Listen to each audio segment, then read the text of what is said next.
Hello મિત્રો, સ્વાગત છે તમારું અમારી યુટ્યુબ ચેનલની અંદર. જો મિત્રો તમે આ ચેનલ સાથે જોડાયેલા ના હો તો અત્યારે જ તમે આ ચેનલને સબસ્ક્રાઈબ કરી દેજો, જેથી કરીને ટેટ ભરતીને લગતી, ટેટ પરીક્ષાને લગતી, સ્પર્ધાત્મક પરીક્ષાને લગતી કોઈ પણ અપડેટ હશે તો તમારા સુધી ચોક્કસ પહોંચાડવામાં આવશે. મિત્રો અત્યારે શિક્ષણ સહાયક ભરતીની અંદર 9, 10, 11 3 દિવસ સુધી ફોર્મની પ્રિન્ટ અને કોઈ ઉમેદવારને વિથડ્રો એપ્લિકેશન કરવી હોય, ફી રિસિપ્ટની અંદર ભૂલ હોય તો તેના માટે 3 દિવસ સુધી મોકો આપવામાં આવેલ છે. તો તેની અંદર કઈ કઈ બાબતો ધ્યાનમાં રાખવી, તો તેના વિશે આજે આપણે સંપૂર્ણ માહિતી મેળવીશું. તો જે પણ ઉમેદવારોએ શિક્ષણ સહાયક ભરતીની અંદર ફોર્મ ભરેલા હોય તે દરેક ઉમેદવારો આ વિડીયોને અંત સુધી જોજો, જેથી કરીને તમારા જે પણ પ્રશ્નોના જવાબ હશે તે તમને ચોક્કસ મળી રહેશે. તો મિત્રો, જો તમે શિક્ષણ સહાયક ભરતીની અંદર ફોર્મ ભરેલું હોય તો અત્યારે 11 તારીખ રાતના 12 વાગ્યા સુધી અરજીપત્રક અને ફી રિસિપ્ટ બંનેની પ્રિન્ટ કરાવી લેવી પડશે, કારણ કે તે દરેક ઉમેદવાર માટે ફરજિયાત છે. બીજું એ કે તમારે કઈ કઈ બાબતો ધ્યાનમાં રાખવી તેની આજે આપણે માહિતી મેળવવા જઈ રહ્યા છીએ. તો સૌપ્રથમ તમે GSERC વેબસાઇટ ખોલશો તો તેની અંદર તમને 6 ઓપ્શન જોવા મળશે. તેની અંદરથી તમે તમારું જેની અંદર તમે ફોર્મ ભરેલું હોય તેની ઉપર જ તમારે ક્લિક કરવું પડશે, તો જ તમારી વેબસાઇટ ખુલશે.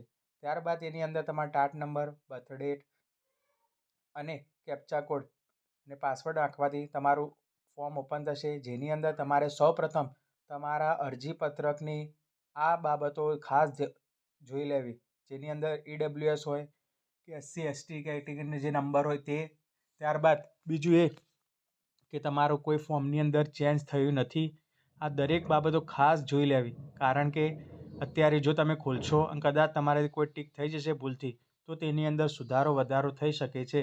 તો દરેક ઉમેદવારો જે તમે આ પ્રિન્ટ કાઢો તેની અગાઉ તમે જે પહેલાં પ્રિન્ટ કાઢેલી હતી આજથી 1 મહિના અગાઉ જ્યારે પણ ફોર્મ ભરેલું હતું ત્યારે, તો બંને પ્રિન્ટો સરખાવી લેજો, જેથી કરીને તમારી કોઈ પણ ભૂલ જો રહી ગઈ હશે તો તમારું મેરિટ યાદીમાંથી નામ કમી થઈ જવાના પણ વારા આવશે. કારણ કે જો તમે EWS સર્ટિફિકેટ અંદર ચેન્જ થઈ જશે, જનરલ થઈ જશે, તો આને કારણે તમારું નામ EWSમાંથી જનરલમાં ગણાઈ જશે. તો આ ખાસ ઉમેદવારોએ દરેક ઉમેદવારે ધ્યાન આપવું. બીજું એ કે ફી રિસિપ્ટ, તો ફી રિસિપ્ટની અંદર દરેક ઉમેદવારોનો એક પ્રશ્ન હતો કે ડેટ ચેન્જ થતી નથી. મિત્રો, ફી રિસિપ્ટની અંદર ડેટ ચેન્જ ન થાય, કારણ કે તમે જે સમયે પેમેન્ટ કરેલું હશે તે જ તે સમય બતાવતું હશે, જેથી કરીને એમાં કોઈ સુધારો વધારો થવાનો શક્ય નથી.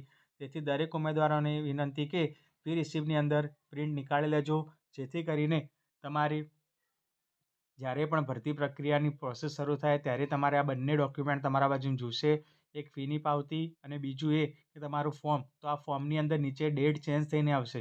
તો દરેક ઉમેદવારો પોતાનું ફોર્મ એકવાર ફરીથી ચકાસી લેવું, કે જેથી કરીને કોઈ પણ ભૂલ હોય તો તેની અંદર સુધારો વધારો થઈ શકે, કારણ કે 11 તારીખ પછી તમને સુધારવાનો મોકો આપવામાં આવશે નહીં. ખાસ કરીને કઈ કઈ બાબતો જોવી, તો તમારું નામ જોઈ લેવું, તમારું એડ્રેસ જોઈ લેવું, તમારું EWS સર્ટિફિકેટના બધા દરેક ટોપિક તમારે જોઈ લેવા, જેથી કરીને કોઈ પણ ભૂલ રહી ગયેલી હોય તો તમારા ફોર્મની અંદર જો અત્યારે સુધારો કરી શકશો, ફોર્મ વિથડ્રો કરી શકશો. આજ રાતના 12 વાગ્યા પછી તમે કંઈ કરી શકવાના નથી. તો જે પણ ઉમેદવારોએ ફોર્મ ભરેલું હોય તે દરેક ઉમેદવારો આના વિશે સંપૂર્ણ માહિતી મેળવી લેવી. તો હવે જે પણ અપડેટ હશે તમારા સુધી ચોક્કસ પહોંચાડવામાં આવશે. ધન્યવાદ. જો તમે આ ચેનલને સબસ્ક્રાઈબ ના કરી હોય તો અત્યારે તમે આ ચેનલને સબસ્ક્રાઈબ કરી દેજો.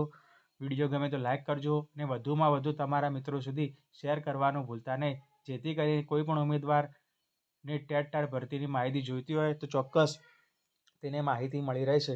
તો મિત્રો, અરજીપત્રકની અંદર અત્યારે જ તમારે કોઈ ભૂલ રહી ગઈ હોય તો ફરીથી એકવાર ચકાસી લો, જેથી કરીને કોઈ પણ ભૂલ રહી ન જાય અને પાછળથી તમારે ફોર્મ રિજેક્ટ ન થાય, કારણ કે નાની ભૂલ રહી ગયેલી હશે તો પણ ફોર્મ રિજેક્ટ થઈ શકે છે. તો જે પણ ઉમેદવારે ફોર્મ ભરેલા છે તે દરેક ઉમેદવારોની વિનંતી કે અત્યારે જ પોતાનું ફોર્મ ચકાસી લેવું. આજે રાતે 12 વાગ્યા સુધી ફોર્મ ખુલશે, તો આવતીકાલ પછી કોઈ સુધારો કરી શકાશે નહીં, અને પોતાની અરજીપત્રક અને ફોર્મની પ્રિન્ટ અવશ્ય કઢાવી લેવી, જેથી કરીને આવનારી ભરતીની જ્યારે પ્રોસેસ શરૂ થાય તો આ બંને ડોક્યુમેન્ટ તમારા અવશ્ય ફરજિયાત માગવામાં આવશે, જેથી કરીને દરેક ઉમેદવારો અત્યારે જ આ બંનેની પ્રિન્ટ કઢાવી લેવી અને સાથે સાથે કોઈ પ્રિન્ટની અંદર ફોર્મની અંદર ભૂલ રહી ગઈ હોય તો દરેક ઉમેદવારોએ ખાસ કાળજી લેવી.